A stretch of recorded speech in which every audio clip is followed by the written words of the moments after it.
ஒன்றிணைவோம், வெற்றி நிச்சயம். நன்றி, வணக்கம். நன்றி அண்ணா. திக்கெட்டும் திசையெட்டும் இருந்து பெரியோர்களும் தாய்மார்களும் கூடி இருந்தது இந்த ஒரு நொடிக்காகத்தான்.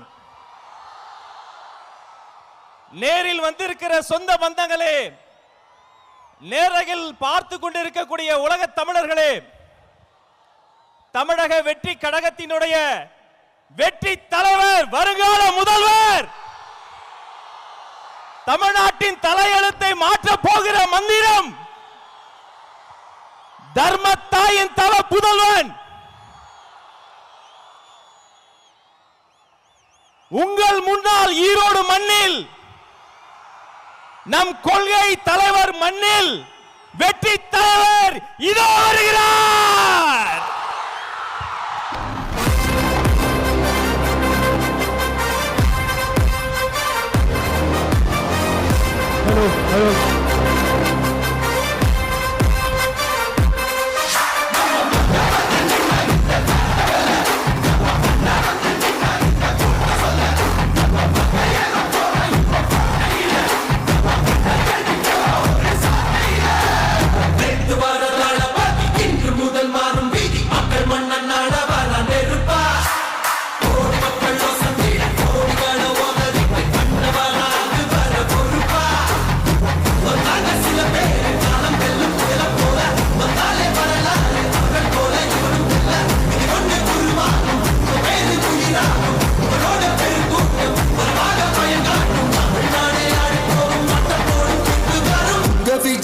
விஜய் உயிரென்ன வரனா,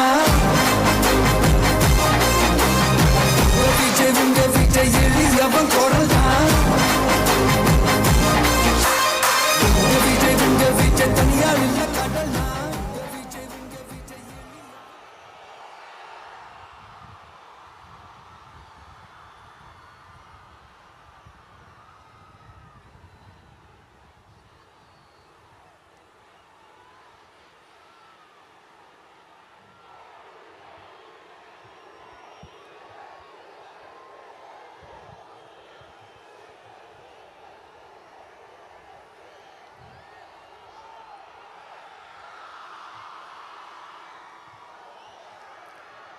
மஞ்சள் மஞ்சள்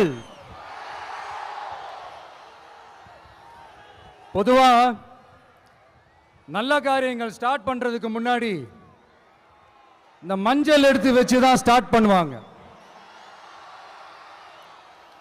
நம்ம வீட்டில் கூட நம்ம அம்மா, அக்கா, தங்கைகள் நமக்காக நாம நல்லா இருக்கணும்ன்றதுக்காக மஞ்சள் புடவை கட்டிக்கிட்டு தான் வேண்டிக்குவாங்க.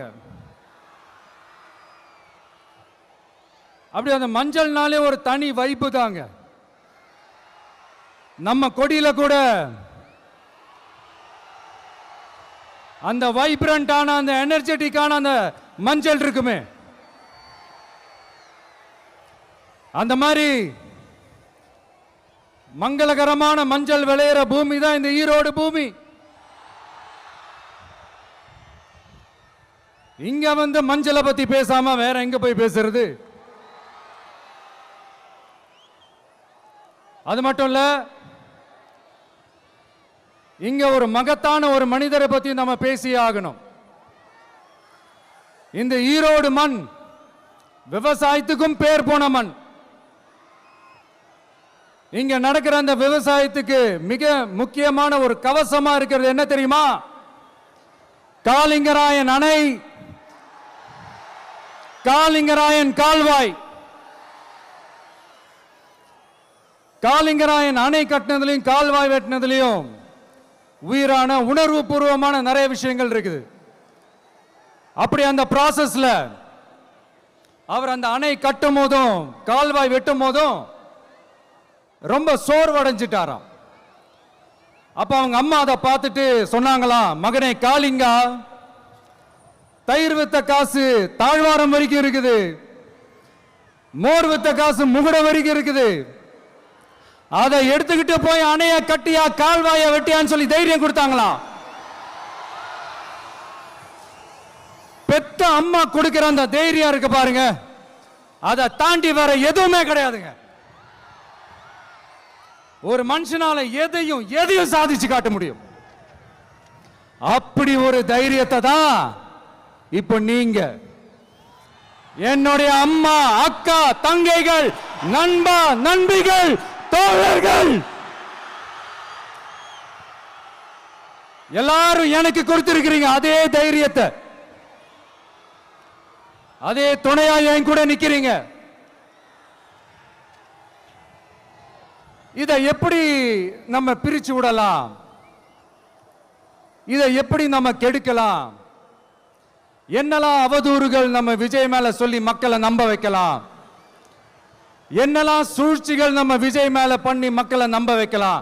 இப்படி சூழ்ச்சிகளை மட்டுமே நம்பி பொழப்ப நடத்துற சில சூழ்ச்சிக்கார கூட்டங்கள் இதை தொடர்ந்து செஞ்சுக்கிட்டு தான் இருக்கு. ஆனா அவங்களுக்கு தெரியாது, இது இன்னைக்கு நேத்து வந்த உறவு இல்ல. கிட்டத்தட்ட 30-33 வருஷத்துக்கு மேல இருக்கிற உறவு. ஏன், நான் சினிமாவுக்கு வந்தப்போ எனக்கு வயசு 10. அப்பல இருந்தே இந்த உறவு ஸ்டார்ட் ஆகி போயிட்டு இருக்குன்னு அவங்களுக்கு தெரியாம போச்சு. அதனால என்ன பண்ணாலும், நீங்க என்ன ட்ரை பண்ணாலும், எல்லாத்தையும் விட்டுட்டு மக்களுக்காக வந்திருக்கிற இந்த விஜய மக்கள் ஒரு நாளும் கைவிட மாட்டாங்க. மக்கள் கூடவே நிக்கிறாங்க, கூடவே நிப்பாங்கன்னு அவங்களுக்கு தெரியாம போச்சு. என்னப்பா நிப்பீங்கல்ல? உங்களை நம்பிதாப்பா வந்திருக்கிறேன். அதான் இந்த சத்தம் தாங்க வாழ்நாள் பூரா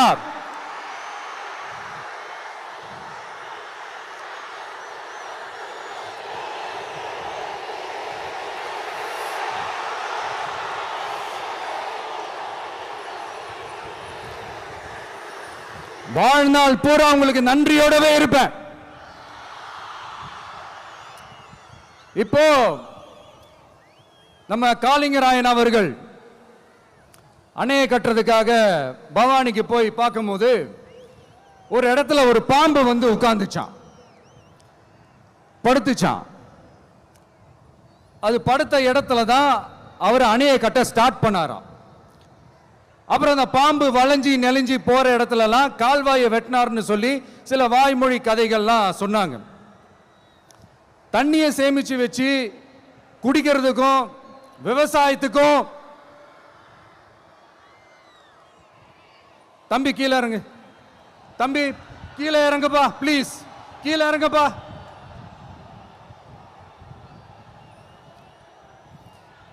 ஓகே, தேங்க்யூ கீழே இறங்குங்க. கீழே இறங்குப்பா. நீ இறங்கினாதான் புத்தம் கொடுப்பேன்.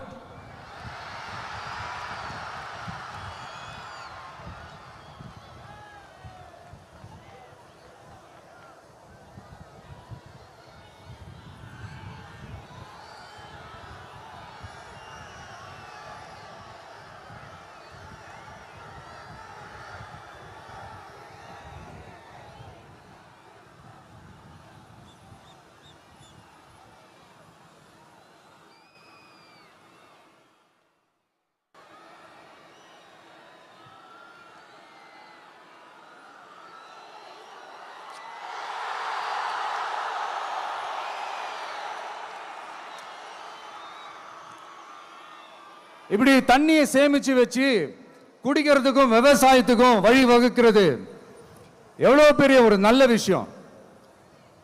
சோ இந்த மாதிரி நல்ல விஷயங்கள்லாம் செஞ்சிட்டு கதைகள் சொன்னா பரவாயில்ல, எதுவுமே செய்யாம கதைகளை மட்டும் அடிச்சு விடுறது எப்படி?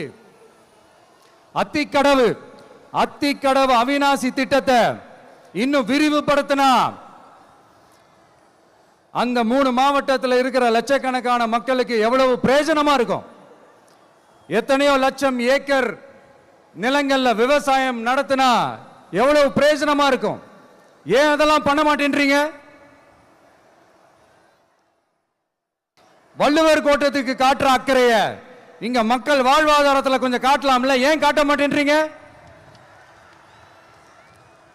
இங்க என்ன கவர்மெண்ட் நடத்துறாங்களா இல்ல கண்காட்சி நடத்துறாங்களா?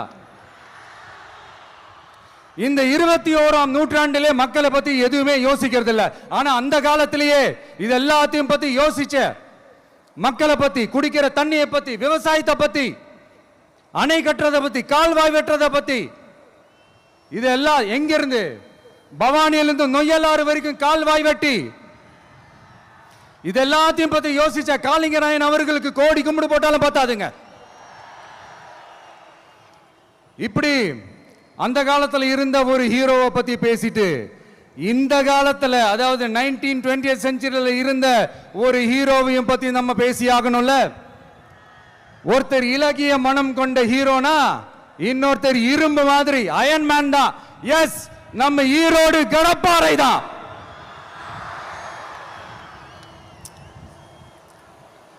ஒட்டுமொத்த தமிழ்நாட்டையே திருப்பி போட்ட சீர்திருத்த நெம்புகோல். ஈரோடு மாவட்டத்தில் பிறந்த அவர்தான் இந்தியாவுக்கே இடஒதுக்கீடு சம்பந்தமான அரசியல் சட்டத்தை திருத்தறதுக்காக போராட்டம் நடத்தினவர் யாரு?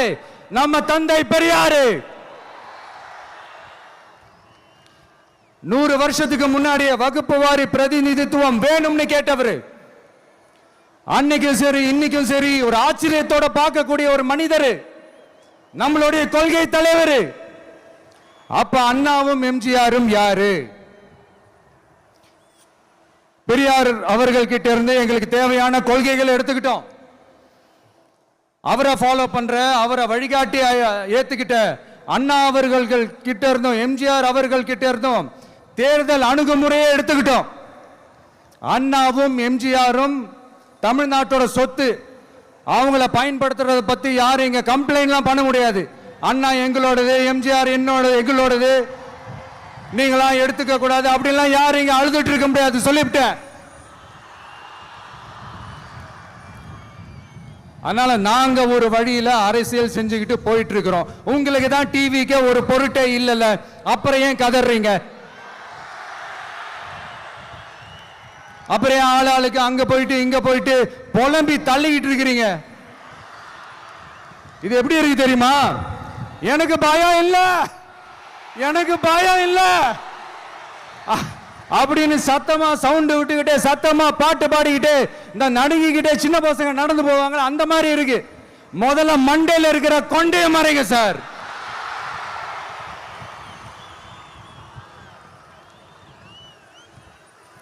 சும்மா மாறு வேஷத்துல மறு வச்சுக்கிட்டு மீடியா ஆளு, ரேடியோ ஆளுன்னு இவங்க ஆளுங்களே மாத்தி மாத்தி அனுப்பிக்கிட்டு இதெல்லாம் என்ன மக்களுக்கு தெரியாதுன்னு நினைச்சிட்டு இருக்கீங்களா? மக்கள் எல்லாத்தையும் உன்னிப்பா கவனிச்சிட்டு இருக்காங்க. அதனாலதான் சொல்றேன், உங்களுக்கு நீங்க கொள்ளையடிச்சு வச்சிருக்கிற காசு தான் துணை. ஆனா எனக்கு என் மேல எல்லையில்லா பாசம் வச்சிருக்கிற இந்த மாசு தான் துணை.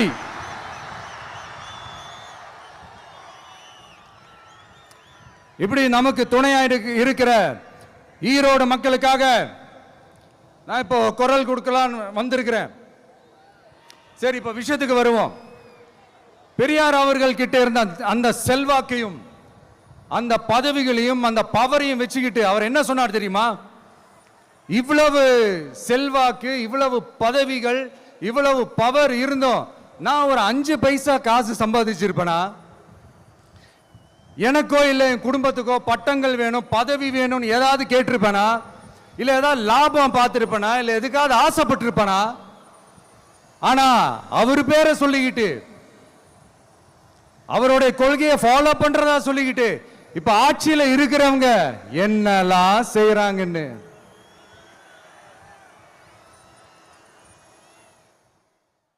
அதனாலதான் சொல்றோம், பெரியார் பேரை சொல்லிக்கிட்டு தயவு செஞ்சு கொள்ளையடிக்காதீங்கயா, தயவு செஞ்சு கொள்ளையடிக்காதீங்க. அவரு பேரை சொல்லிக்கிட்டு பெரியார் பேரை சொல்லி கொள்ளையடிக்கிற இவங்க தான் நம்மளுடைய அரசியல் எதிரி. மக்களை நீங்க சொல்லுங்க, நம்மளுடைய அரசியல் எதிரி யாரு? நம்மளுடைய கொள்கை எதிரி யாரு? ரிப்பீட், நம்மளுடைய அரசியல் எதிரி யாரு? நம்மளுடைய கொள்கை எதிரி யாரு? உங்களுக்கு புரியுது இல்ல? எனக்கு அது போதும்யா. எனக்கு வேற எதுவுமே தேவையில்லை.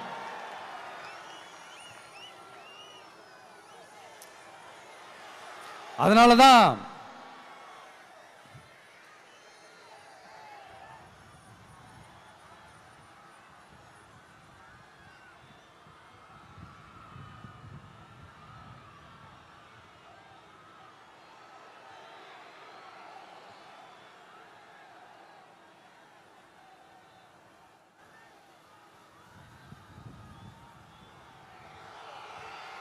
உங்களுக்கு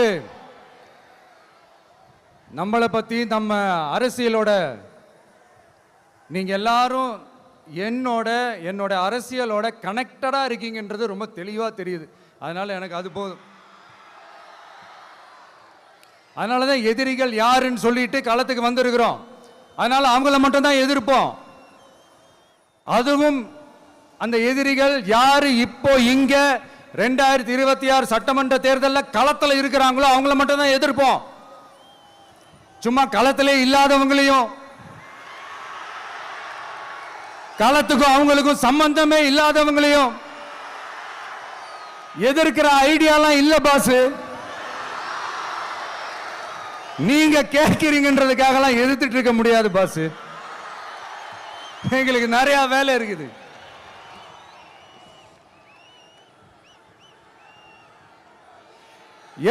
எத்தனை பொய்யான வாக்குறுதிகள். வந்த உடனே நீட்டை ரத்து செய்வோம், கல்வி கடனை ரத்து செய்வோம், கேஸ் சிலிண்டருக்கு மானியமா 100 ரூபாய் தருவோம், என்னெல்லாம் அடிச்சு விட்டுட்டு இன்னி வரைக்கும் கேட்கிறேன், இதெல்லாம் சொன்னாங்களே செஞ்சாங்களா? இவங்க எப்பவுமே இப்படிதான், சொல்றது ஒண்ணு செய்யறது ஒண்ணு.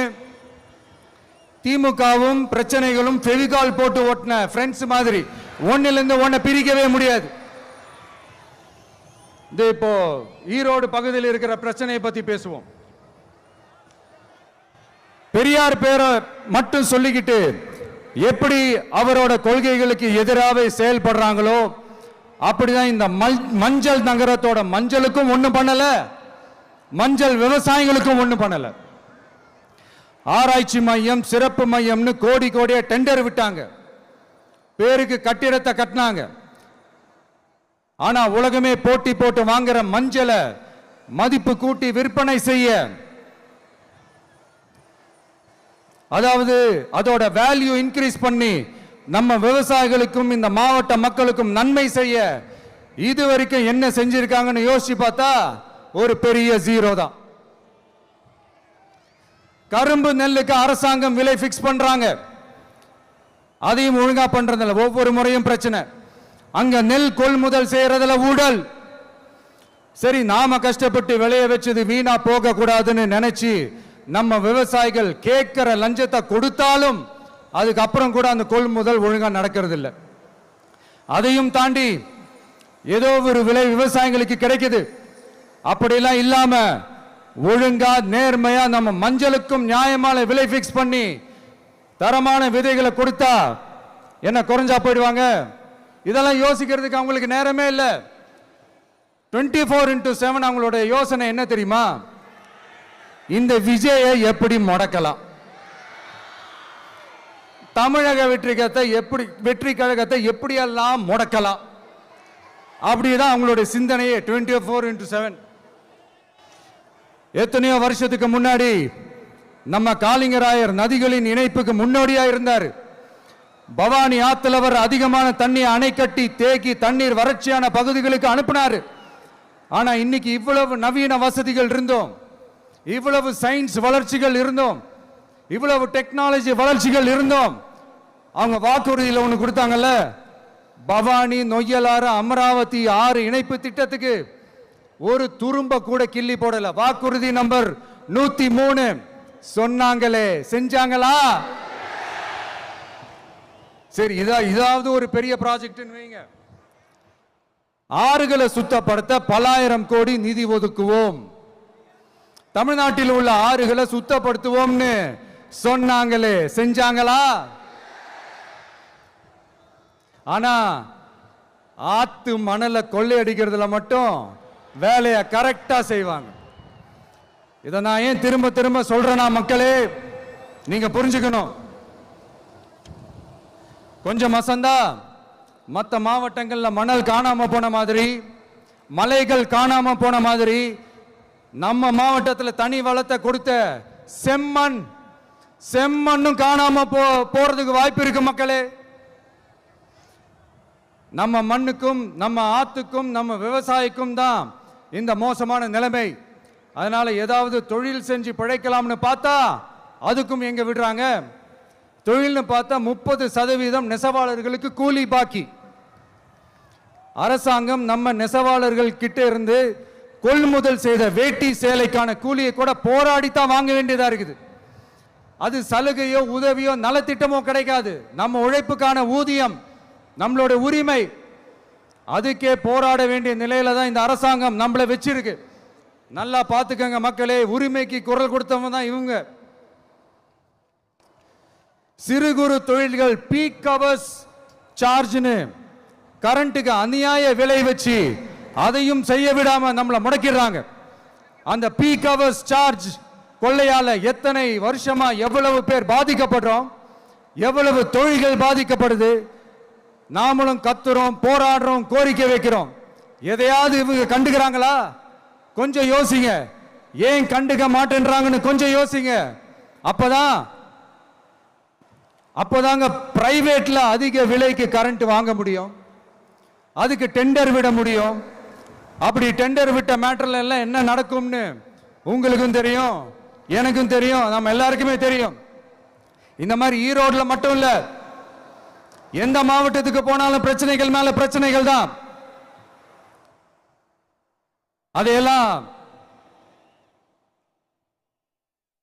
அதையெல்லாம் தீக்கிறதுக்கு ஒரு சொல்யூஷன் கூட சொல்லாம இதுல வேற பெருமையா மாடல் அரசுங்கிறது இல்ல. நான் கேட்கிறேன், கூச்சமா இல்ல?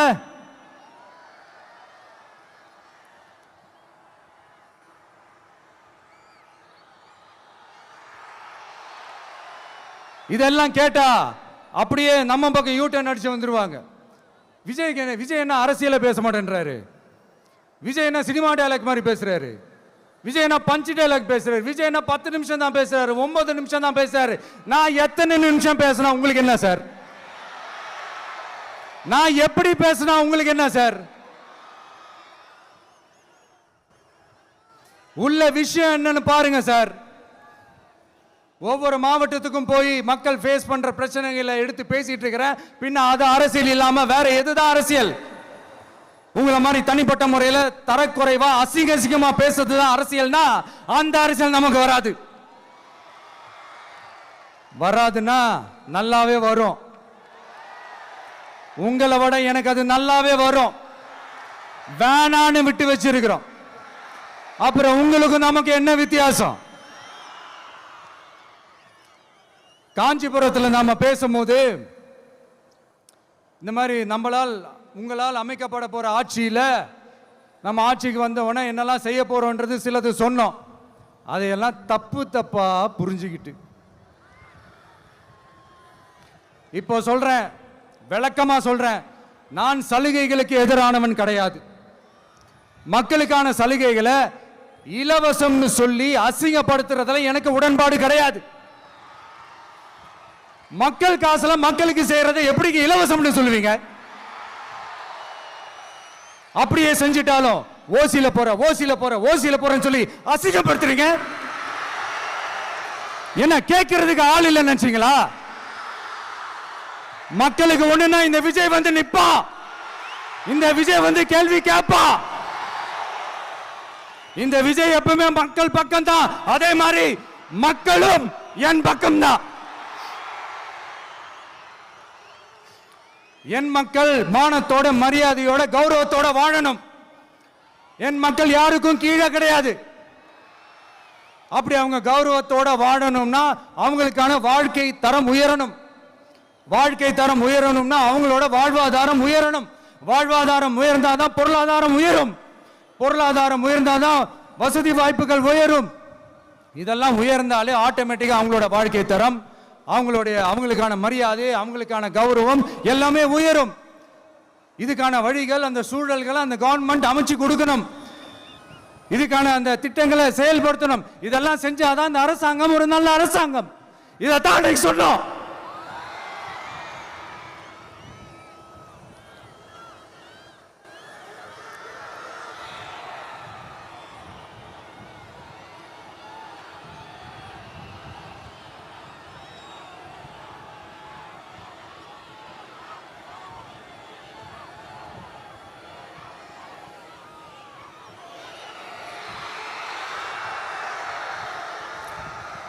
இதைத்தான் அன்னைக்கு சொன்னோம். உடனே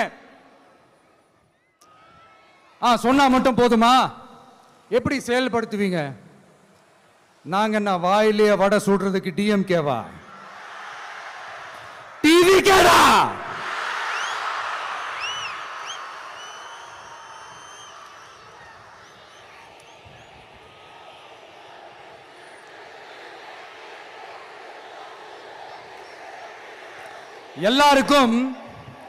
எல்லாருக்கும் நிரந்தரமான ஒரு வீடு இருக்கணும்னு சொன்னோம்.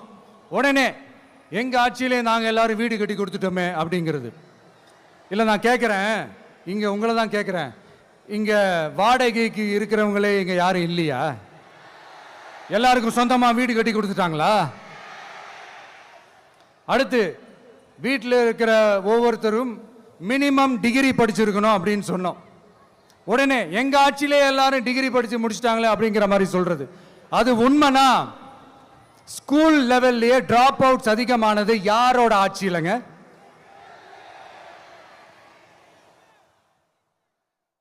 பசங்க பிள்ளைங்க யாரும் ஸ்கூல்ல சேரலன்னு சொல்லிட்டு எனக்கு தெரிஞ்சு 207 கவர்மெண்ட் ஸ்கூல்ஸ் மூடினது யாரோட ஆட்சியிலங்க? இதுல கல்வியில் சிறந்த தமிழ்நாடுன்னு டிராமா வேற. அடுத்து குடும்பத்தில் ஒருத்தருக்கு நிரந்தரமான வருமானம் வரணும், வேலை வாய்ப்பு கிடைக்கணும் அப்படின்னா நாங்க கொடுக்காத வருமானமா, நாங்க கொடுக்காத வேலையா அப்படிங்கிறது. எத்தனையோ லட்சம் காலி பணியிடங்கள் நிரப்புவோம்னு வாக்குறுதி கொடுத்துட்டு ஆட்சிக்கு வந்தீங்கல்ல, எத்தனை லட்சம் காலி பணியிடங்களை நிரப்புனீங்க? அட்லீஸ்ட் 1 லட்சம் காலி பணியிடங்களாவது நிரப்புனீங்களா? இதெல்லாம் சொல்லிட்டு மக்களை ஏமாத்துறது யாரோட ஆட்சியிலங்க? அடுத்து ரொம்ப முக்கியமா, பெண்களுக்கு பாதுகாப்பு இல்ல, சட்டம் ஒழுங்கு சரியா இல்லைன்னு சொன்னா தமிழ்நாட்டில் பெண்கள் பாதுகாப்பு தான் அதிகமா இருக்குதான். நீங்க சொல்லுங்க மக்களே, பெண்கள் பாதுகாப்பு இருக்கு? சட்டம் ஒழுங்கு சரியா இருக்கு? அவங்க சொல்றது உண்மையா? அவங்க சொல்றதை நீங்க ஏத்துக்கிறீங்களா? சத்தமா கேக்குதா சார்? இதுதான் ரியாலிட்டி, இதுதான் நிஜம். நம்மளுடைய ஆட்சியில சட்டம் ஒழுங்குல சமரசமே இருக்காது. அதனாலதான் இவ்வளவு ஸ்ட்ராங்கா சொல்றோம், தைரியமா இருங்க மக்களே. இந்த மாதிரி விஷயங்கள்லாம் நம்ம மக்கள் கிட்ட எடுத்து சொன்னா உடனே இந்த இது எடுத்துட்டு வந்துருவாங்க.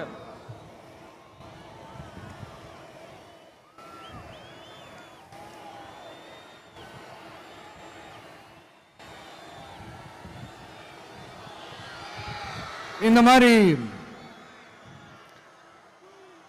இதெல்லாம் என்னென்ன செய்ய போறோன்றது சிலதெல்லாம் காஞ்சிபுரத்தில் சொன்ன மாதிரி சொன்னா எல்லாத்தையும் தப்பா திருச்சி பேசிக்கிட்டு அவதூறு பரப்பிக்கிட்டு. நான் கூட யோசிப்பேன், எம்ஜிஆர் அவர்களும் மேடம் ஜெயலலிதா மேடம் அவங்களும் ஒரே வார்த்தையில சொல்லி இந்த திமுகவை காலி பண்ணாங்கல்ல. நான் கூட யோசிப்பேன், ஏன் இவ்வளவு ஹார்ஷா பேசுறாங்க, ஏன் இவ்வளவு ஹார்ஷா அவங்கள திட்டுறாங்கன்னு யோசிச்சது உண்டு. இப்பதானே புரியுது. அவங்க 2 பேரும் சொன்னதை இப்ப நானும் ரிப்பீட் பண்றேன். திமுக ஒரு தீய சக்தி, திமுக ஒரு தீய சக்தி, திமுக ஒரு தீய சக்தி, திமுக ஒரு தீய சக்தி, தீய சக்தி, தீய சக்தி, தீய சக்தி. என் நெஞ்சில் குடியிருக்கும் ஈரோடு மக்களே,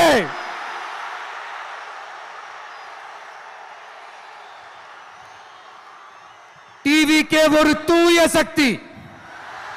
எப்படி? டிவிகே ஒரு தூய சக்தி. தூய சக்தி டிவிகேவுக்கும் தீய சக்தி டிஎம்கேவுக்கும் தான் போட்டியே.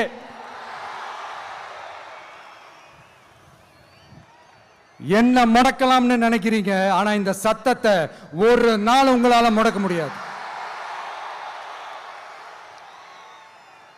மக்கள் விரோத திமுக அரசை வீழ்த்த மக்கள் சக்தியான நம்மளால மட்டும்தான் முடியும். அண்ணன் செங்கோட்டையன் அண்ணன் அவர்கள் நம்ம கூட வந்து சேர்ந்தது நமக்கு ஒரு மிகப்பெரிய ஒரு பலம். அந்த மாதிரி செங்கோட்டையன் அண்ணன் அவர்கள் மாதிரி இன்னும் நிறைய பேர் வந்து சேர இருக்கிறாங்க. அவங்க எல்லாருக்குமே அந்த உரிய அங்கீகாரத்தை கொடுப்போம். அது மட்டும் இல்ல, அப்புறம் இன்னொரு விஷயம் சொல்ல மறந்துட்டேன். இப்போ ரீசண்டா ஒரு இடத்துல நம்ம சிஎம் சார் அவர்கள் பேசும்போது சொன்னாங்க, என் கேரக்டரையே புரிஞ்சுக்க மாட்டேங்கிறேன். இது சினிமா டயலாக் இல்லையா? நான் ஏதாவது பேசினா சினிமா டயலாகா, சார் பேசினா அது சினிமா டயலாக் இல்லையா? சிலப்பதிகாரத்திலிருந்து எடுத்ததான் அந்த லைன், என் கேரக்டரையே புரிஞ்சுக்க மாட்டேன்றது. உங்களை எப்படிதான் சார் புரிஞ்சுக்கிறது? எந்தெந்த விஷயத்துலலாம் சார் உங்க கேரக்டர் நாங்கள் புரிஞ்சுக்கிறது? அதையும் நீங்களே சொல்லிட்டீங்கன்னா கொஞ்சம் நல்லா இருக்கும் சார். சட்டம் ஒழுங்குல நாடே சந்தி சிரிக்குதே அதுலையா? பெண்கள் பாதுகாப்புல நாடே சந்தி சிரிக்குதே அதுலையா? பொய் வாக்குறுதிகளா கொடுத்து ஏமாத்தி ஆட்சிக்கு வந்தீங்களே அதுலையா? எதுல தான் சார் உங்க கேரக்டர் நாங்க புரிஞ்சுக்கிறது? ஆனா ஒண்ணு, தமிழ்நாட்டில் ஆட்சி செய்யற நீங்களும் சரி, ஒன்றியத்தில் ஆட்சி செய்யறவங்களும் சரி, நீங்க ரெண்டு பேரும் முதல்ல என்னோட கேரக்டரை புரிஞ்சுக்கணும் சார். என்னோட கேரக்டர்னு சொன்னது நம்ம மக்களோட கேரக்டரை. 2026 சட்டமன்ற தேர்தலோட அந்த கேரக்டரே கொஞ்சம் வேற மாதிரி சார். அதை கொஞ்சம் தயவு செஞ்சு நீங்க புரிஞ்சுக்கணும் சார். புரிஞ்சுக்கலன்னா மக்களே உங்களுக்கு புரிய வைப்பாங்க சார். கான்பிடண்டா இருங்க சார், நல்லதே நடக்கும் சார். வெற்றி நிச்சயம் சார். மீண்டும் சந்திக்கும் வரை நன்றி, வணக்கங்க சார். நண்பா, நண்பிகள், இங்க வந்து எல்லாம் வந்து பார்த்தோம், எல்லாம் நல்லபடியா நடந்தது. சேஃபா வந்துட்டு சேஃபா வீட்டுக்கு போயிடுங்க. எனக்கு எல்லாத்தையும் விட நீங்க தான் எனக்கு முக்கியம். தயவு செஞ்சு சேஃப்டியா போயிட்டு வாங்க. ஒரு ஈரோடு செல்ஃபி ஒன்று எடுப்போமா?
செஞ்சோஜ கோட்டையில் முதலமைச்சராக தலைவர் வருவதற்காக அண்ணன் செங்கோட்டையிலும் செங்கோலை தருகிறார்.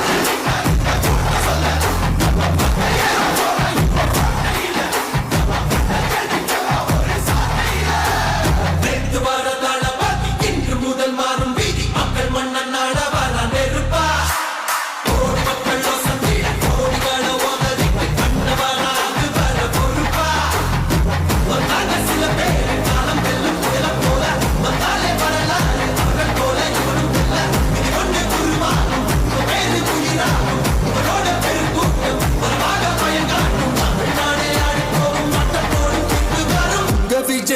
விஜய் உயிர் என்ன வரனா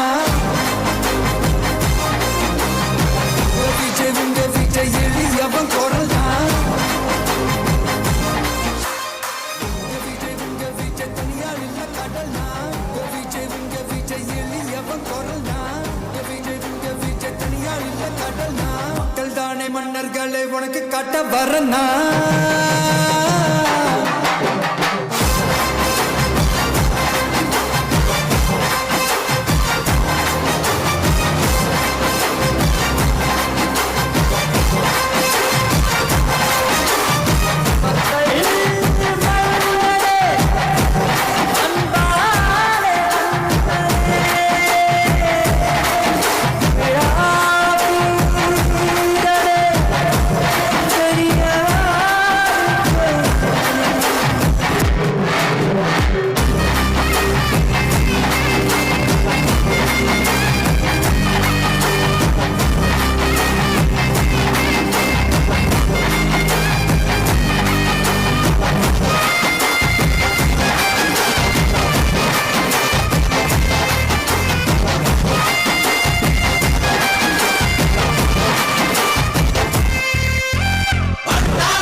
விஜய் உயிர் என்ன வரனா விஜய் உங்க விஜய் எளியவன் குரல் தான் விஜய் உங்க விஜய் தனியார் இல்ல கடல் தான் விஜய் உங்க விஜய் எளியவன் குரல் தான் விஜய் உங்க விஜய் தனியார் இல்ல கடல் தான் மக்கள் தானே மன்னர்களை உனக்கு காட்ட வரனா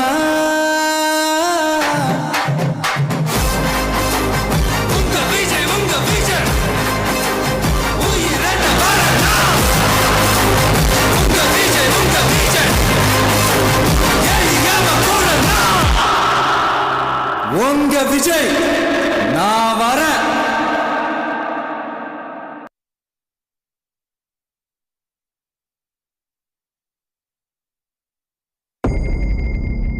மக்கள் மன்னரே அன்பாலே அண்ணனே விழாவீரனே பெரியார் பேரனே மன்னா மன்னா எங்கள் உரிமை காவல்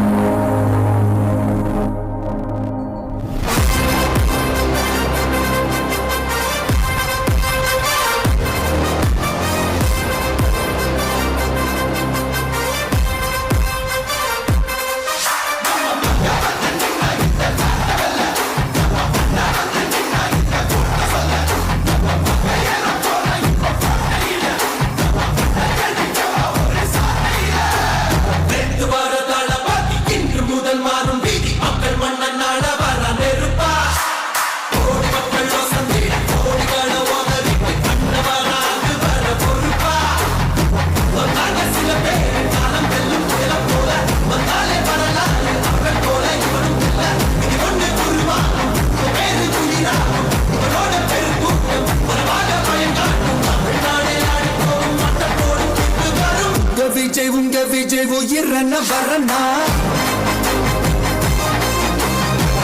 விஜய் உங்க விஜய் எளியவன் குரல் தான் விஜய் உங்க விஜய் தனியார் இல்ல கடல் தான் விஜய் உங்க விஜய் எளியவன் குரல் தான் விஜய் உங்க விஜய் தனியார் இல்ல கடல் தான் மக்கள் தானே மன்னர்களை உனக்கு காட்ட வரனா